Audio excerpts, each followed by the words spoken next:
ધર્મ, અર્થ, કામ અને મોક્ષના 4 ફેરા. હવે પતિને ઘરે જવા માટે દીકરી આપણે અહીંયા 7 પ્રતિજ્ઞા લેવી પડે, એને કહેવાય સપ્તપદી. આજે આ વેવાય પક્ષ છે અને આ કન્યા પક્ષ છે. તો આજે બંનેની સાક્ષી અને બ્રાહ્મણના વચને આજે દીકરી મિરલ પોતાના પતિને ઘરે જવા માટે 7 પ્રતિજ્ઞા લે છે અને પહેલી પ્રતિજ્ઞા ઉપર સુપારી ઉપર પગ મૂકતા પોતાના પતિને કહે છે, હે સ્વામી.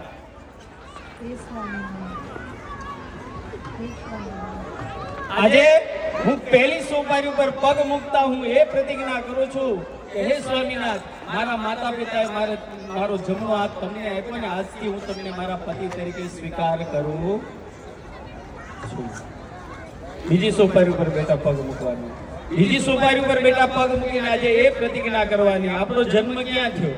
દેવગાણીયા પરિવાર. અને આજે પરિણ ક્યાં જઈએ છીએ? આચાર્ય પરિવાર. બેટા આપણો જન્મ થયો ને, અને જન્મ થયો અને માતા પિતા, મામા મામી, ભાઈ ભાભી, બેન બનેવી, દાદા દાદીએ જે સંસ્કાર આપ્યા છે ને, એ સંસ્કાર સાથે આપણે કાચરિયા પરિવારમાં જવાનું છે અને પતિને કહેવાનું, હે સ્વામીનાથ, મારા માતા પિતાએ, મારા કાકા કાકીએ, મારા દાદા દાદીએ મને જે સંસ્કાર આપ્યા ને, એ સંસ્કારથી તમારા ઘરમાં હું પ્રવેશ કરીને એને તમારું ઘર નહીં, એને મારું ઘર ગણીશ. તમારા માતા પિતા, તમારા કાકા કાકી, તમારા ભાઈ ભાભી છે ને, આ બધા પારકા છે ને, એ પારકાને હું પોતાના કરીને બતાવીશ. બેટા ત્રીજી સોપારી ઉપર પગ મૂકવાનો. બેટા ત્રીજી સોપારી ઉપર પગ મૂકીને એ પ્રતિજ્ઞા કરવાની, બોલો હે સ્વામીનાથ. આજે ત્રીજી સોપારી ઉપર પગ મૂકતા હું એ પ્રતિજ્ઞા કરું છું, તમે સુખમાં હશો તો હું સુખમાં રહે, અને તમે દુઃખમાં હશો તો હું દુઃખમાં રહે. બેટા અત્યાર સુધી છે ને આપણે કઈ પણ જોતું હતું, પપ્પા આ જોવે, મમ્મી આ જોવે, બધું માંગતા હતા. અને આજે માતા પિતાએ આપણો હાથ ચિરાગ કુમારના હાથમાં આપી દીધો. આજથી એક જ ભાવના રાખવાની. હસ્ત મેળાપ થયો ને, રામાયણમાં કહે છે હસ્ત મેળાપ નથી, બંને આત્માનું મિલન છે. આને દુઃખ થાય તો આને દુઃખ પડે, આને દુઃખ થાય તો તને કષ્ટ પડે. એ ભાવના રાખવાની. હવે પતિનું સુખ એ જ આપણું સુખ, પતિનું દુઃખ એ જ આપણું દુઃખ, એમ માનીને ચાલો ને, તમારું આ લગ્ન જીવન છે ને ધન્ય બની જાય છે. બેટા ચોથી સોપારી ઉપર બેટા પગ મૂકવાનો. હે દીકરી, આ ચોથી સોપારી ઉપર બેટા પગ મૂકીને એ પ્રતિજ્ઞા કરવાની કે હે સ્વામીનાથ, અત્યારે બેટા તું શણગાર સજી ધજીને તૈયાર થઈ કોના માટે? ચિરાગ. શાસ્ત્રમાં ચોખ્ખું લખ્યું છે, દરેક બહેનો સાંભળજો, શાસ્ત્રમાં ચોખ્ખું લખ્યું છે કે હંમેશા સજી ધજીને તૈયાર થવું તો પતિને રાજી કરવા માટે, ગામને બતાવવા માટે નહીં. હંમેશા પતિ જે વસ્ત્રમાં રાજી થાય એ જ વસ્ત્ર ધારણ કરવા. હવે પછી પતિ જેમાં રાજી બેટા એ જ વસ્ત્ર ધારણ કરો ને, તો હવે અહીંયા તો એમ કેવું પડે, દવાખાનાથી આવે અને સાંજે જોવે ને તો રાજી થઈ જાય કે મારા મનગમતા કપડા પહેરે. બેટા પતિ જેમાં રાજી એ જ વસ્ત્ર ધારણ કરવાના, તો એમાં આપણું જીવન સફળ થશે. પાંચમી પ્રતિજ્ઞા બેટા. બેટા અત્યારે તું કઈ બાજુ બેઠી? પતિની ડાબી બાજુ. આ રૂપ કોનું છે?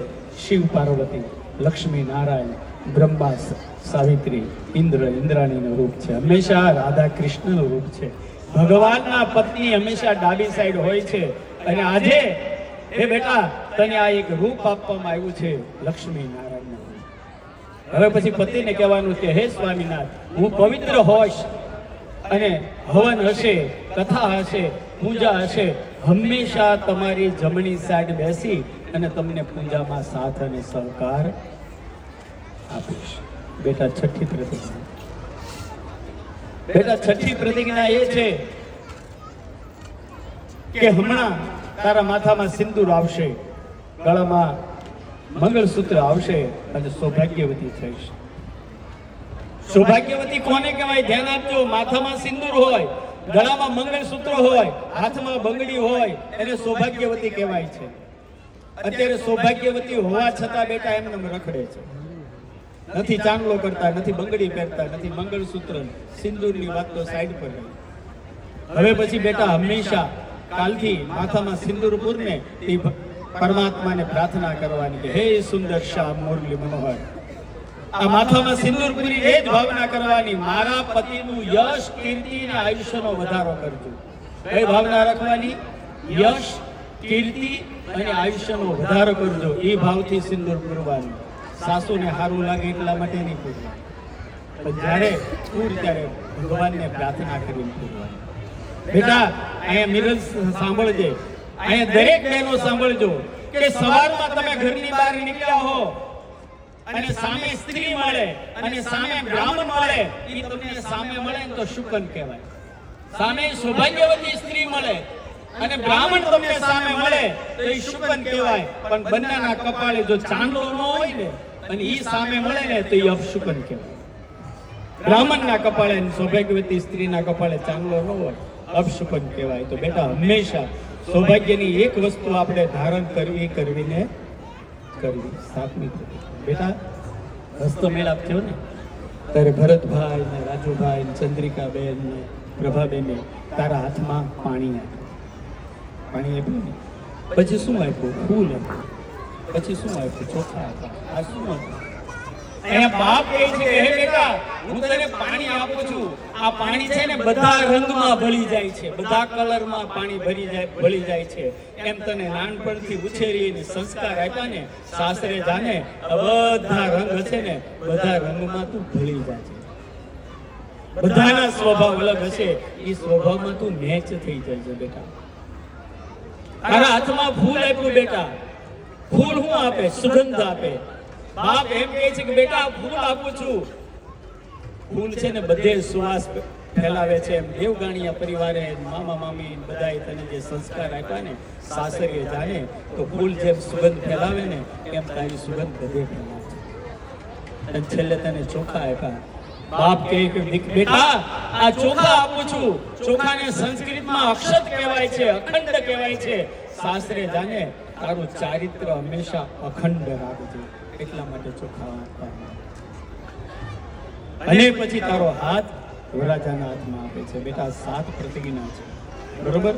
100 વર્ષે કન્યાનું દાન થઈ ગયું એટલે કન્યાનું દાન થઈ ગયું એટલે દીકરી મટી નથી જતી. 100 વર્ષે દીકરી તો દીકરી જ રહી છે. ફક્ત વરરાજાને વંશ વૃદ્ધિ માટે આ ગોત્રમાંથી બીજા ગોત્રમાં જાય છે. એટલે કીધું ને, બાપ કહે છે કે આવ દીકરી, તને કેમ કહું કે તું જા દીકરી, તું તો સાની સાપનો ભારો. બેટા તું તો મારો તુલસી ક્યારે છે. આ બધું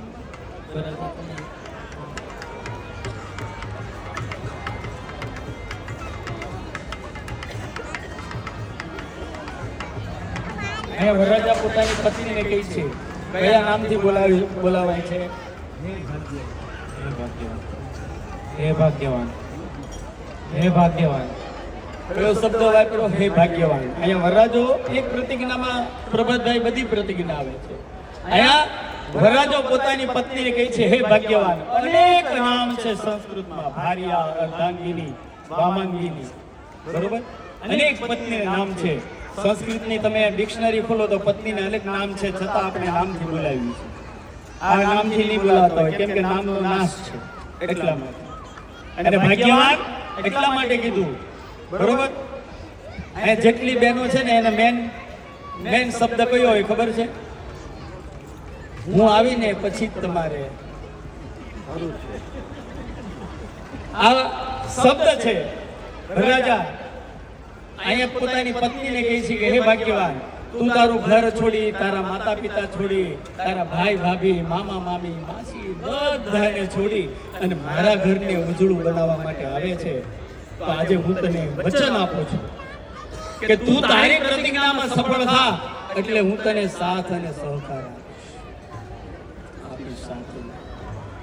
પત્ની પતિના સાથ સહકાર વગર પત્ની કોઈ દી साथे साथ प्रतिज्ञा निभावी सकती नहीं, बरोबर?